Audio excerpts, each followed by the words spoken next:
In this video, we're going to look at this common issue of having a gap between two graphs, and this is a quintessential example of that.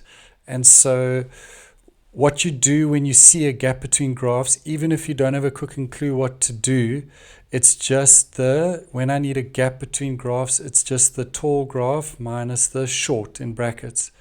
And so the tall graph in this case is the one that's higher up, so it's the parabola equation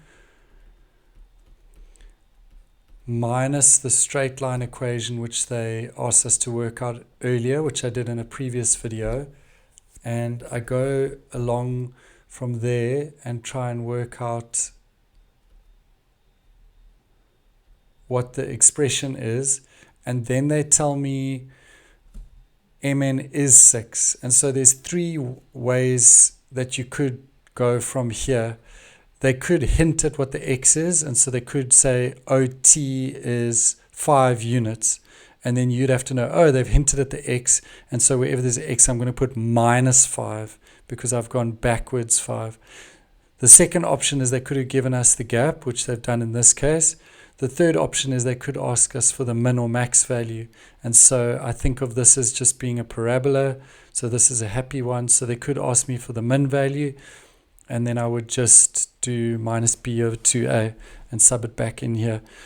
So mn is 6, so I'm literally just going to put 6 here, and it just starts to look again like a trinomial if I bring it across.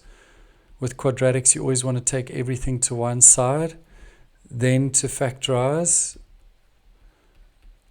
and then the answer will be, if the bracket was x minus 5, then the answer is 5. If the bracket is x plus 2, the answer is minus 2.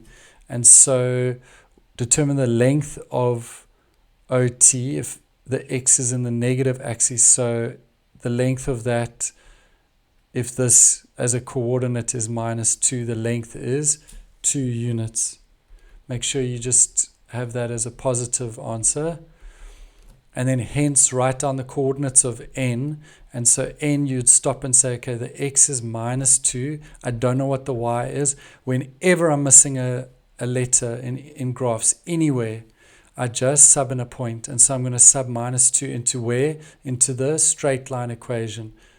So I'm just going to put minus 2 into the straight line. So it becomes minus 2 plus 1, which is minus 1. And so n would be minus 2 for x, minus 1 for y. I hope that you found that helpful. If you did, please like this video, subscribe to our channel, and share it with your friends.